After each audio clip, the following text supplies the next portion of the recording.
Donc maintenant, nous allons réaliser le premier programme sous Flowcode et voir bon, qu'il y a des petites choses à faire au niveau de la configuration du logiciel pour se mettre en bootloader. Donc on lance Flowcode. Alors déjà, quel pic avons-nous? Donc il faut bien garder le pic. On a un 18F2550. Donc sous Flowcode, déjà, on va créer un nouvel algorithme. Donc c'est un 18F. On va chercher le 18F2550. Le 2550.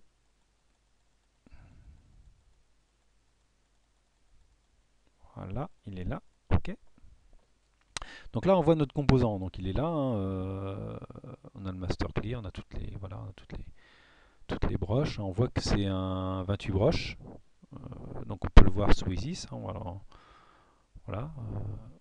Alors, on pourrait voir si on peut. A priori, il n'y a pas de modèle de simulation. Donc on ne doit pas pouvoir loger de programme dedans. Alors, à moins qu'il y en ait un autre, pour regarder. 2550. Est-ce qu'il y a un autre type de 2550? Là, je regarde. PIC. Microprocesseur. 18F. Je voudrais voir s'il existe le 18F 2550 avec le modèle de simulation. A priori, il y a peut-être un modèle, on verra ça plus tard tout à l'heure, on verra si on peut le simuler. Alors, voilà, donc le pixel 2550. Donc là, ce qui nous intéresse, c'est de faire un programme et de voir si ça fonctionne en programmation. Alors, donc là, on a la puce. Alors déjà, on peut aller voir la configuration. Voilà, donc on voit, on se met donc on est en externe nous. Euh, on va aller dans Switch to Expert. Donc, ce qui nous intéresse, voilà, donc c'est a priori il n'y a rien oscillateur. On voit que c'est un high speed, surtout ça qu'il faut regarder USB. Surtout que voilà ce qui nous intéresse, c'est un high speed, que ce ne soit pas un RC, les résistances et condensateurs. Nous on a un quartz, donc high speed. Le reste, ça peut rester tel quel, il n'y a pas de problème. Voilà, donc c'est surtout ça qu'il faut vérifier. Donc on fait OK.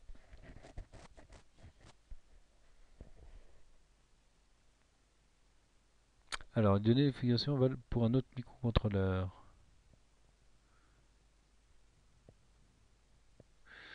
Non, j'ai dû faire une erreur là. On va regarder. Configurer, qu'est-ce que j'ai fait? 2550. Oui.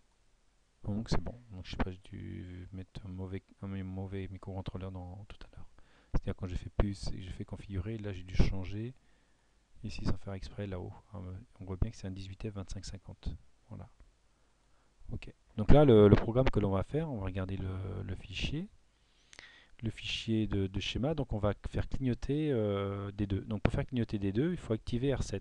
Donc R7, vous voyez, c'est une ligne de port, c'est la ligne de port qu'il y a ici, voilà, qui est connectée à la LED ici.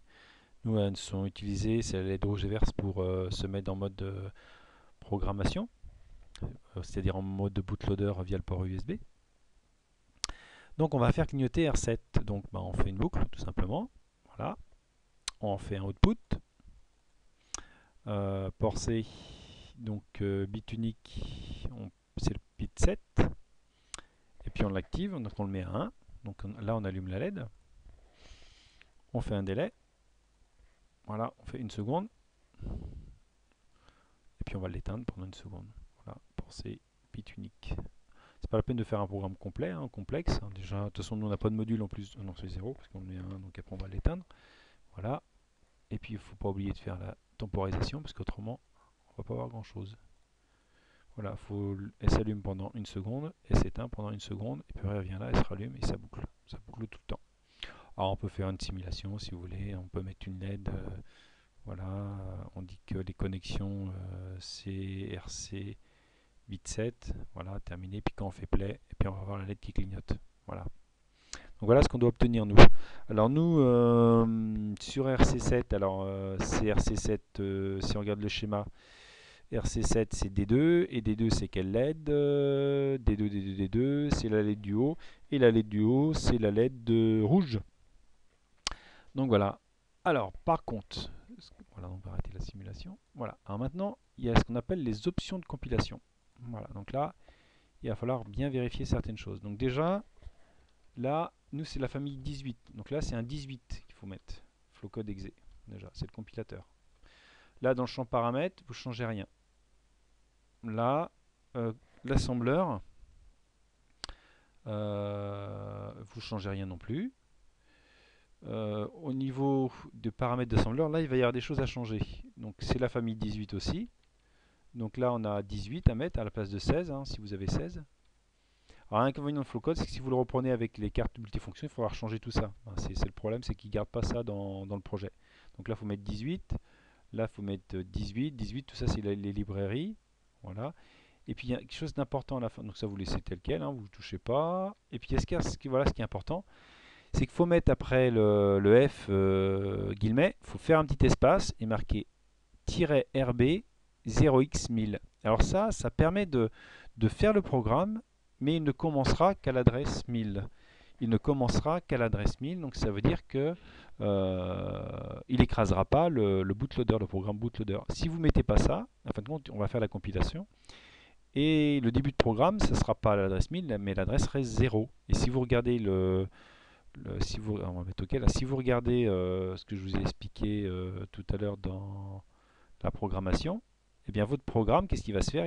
Le programme utilisateur, il va se loger à partir d'ici. Donc il va écraser le programme bootloader que vous aurez mis précédemment. Bah, c'est pas grave, mais ça veut dire que vous serez obligé de refaire la manip pour programmer avec PicKit 2. Donc c'est des choses peut-être qui vous arriveront. Donc bien vérifier sous Flowcode que vous avez bien ce paramètre-là, hein, c'est-à-dire ce qu'on appelle les options de type compilation.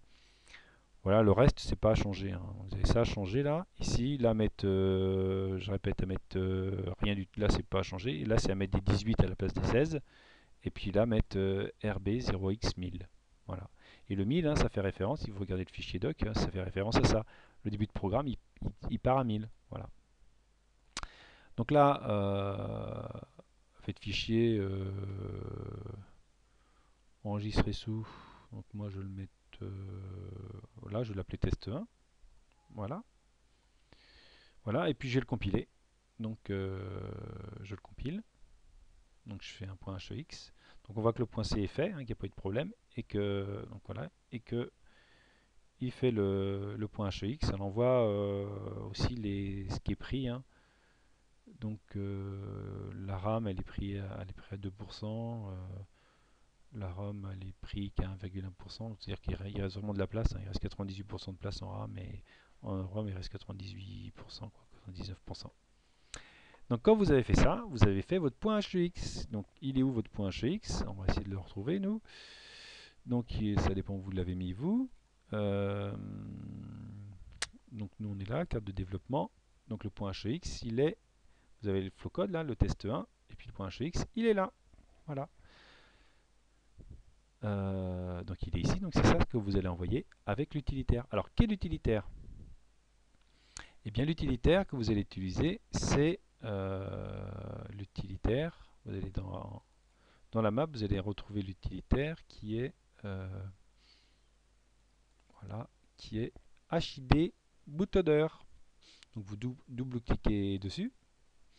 Puis là, bah, il fait rien. Voilà, il dit device no detect. Voilà. Donc là maintenant, vous allez prendre votre carte que vous avez faite, la carte que vous avez faite, hein, la carte de programme. Vous allez connecter ici sur Conin le port USB. Vous allez mettre ça sur le port USB du PC. Et puis vous allez appuyer sur les deux boutons poussoirs en même temps et relâcher le bouton boot. Non, vous appuyez sur les deux poussoirs et relâchez le bouton reset. Donc vous appuyez sur boot et reset et vous relâchez le bouton reset tout en maintenant appuyé boot. Et à ce moment-là, vous allez avoir les deux LED qui clignotent. Et vous avez entendu le bruit caractéristique. Alors si vous appuyez sur le reset, là vous initialisez le programme. Et là, c'est-à-dire qu'on exécute le programme utilisateur. Et pour le moment, vous n'avez rien, donc il ne se passe rien. Donc je rappuie sur les deux boutons, je relâche le bouton, uniquement le bouton boot. Oh, c'est pas vrai, chaque fois je fais une erreur. J'appuie sur les deux boutons, je relâche le bouton reset. Voilà, donc là les deux LED clignotent. Si vous appuyez sur reset, vous déconnectez et vous exécutez le programme qu'il y a dedans. Mais il n'y a pas de programme. Donc on appuie sur les deux boutons, on relâche le bouton Reset, les deux lettres clignotent. Et là, si vous regardez dans le programme maintenant, eh bien, il est attaché le composant, c'est-à-dire qu'il l'a bien reconnu. Alors peut-être que sur certains postes, il vous demandera un driver, donc là, vous les appellerez. Euh, tout dépend de la version de Windows, etc. Donc il peut y avoir des petits soucis. Après, vous faites Open File, vous allez chercher votre fichier, donc là c'est le test, vous faites ouvrir, et vous faites Programme, donc là il programme, et voilà, il vous dit si ça a été fait. Donc là, le programme est logé, mais il est toujours en mode bootloader. Donc si vous appuyez sur Reset, vous décrochez, c'est-à-dire logiciellement, le module est décroché, et normalement, vous devez voir la LED rouge clignoter. Donc là, vous exécutez le programme qu'il y a ici, le programme utilisateur que vous avez fait. Et le programme utilisateur, c'est celui que vous avez fait sous Flowcode. Vous allumez la LED rouge, vous l'éteignez, vous l'allumez, vous l'éteignez. Voilà. Donc, c'est le programme que vous avez fait. Quoi dire si on peut voir ici. Hein. Donc, quand vous appuyez sur les deux boutons Reset et Boot et que vous relâchez le Reset, vous exécutez le programme ici, le bootloader, qui rentre en dialogue avec le PC.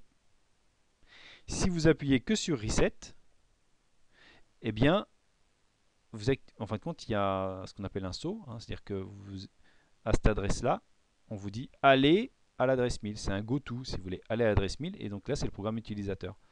Donc tout à l'heure, vous n'aviez rien comme programme utilisateur, donc il ne faisait rien, et là maintenant, vous avez la LED rouge qui clignote. Voilà. Quoi dire d'autre voilà, faut faire la manipulation, et quand vous l'avez faite, vous demandez à votre professeur qui valide le programme.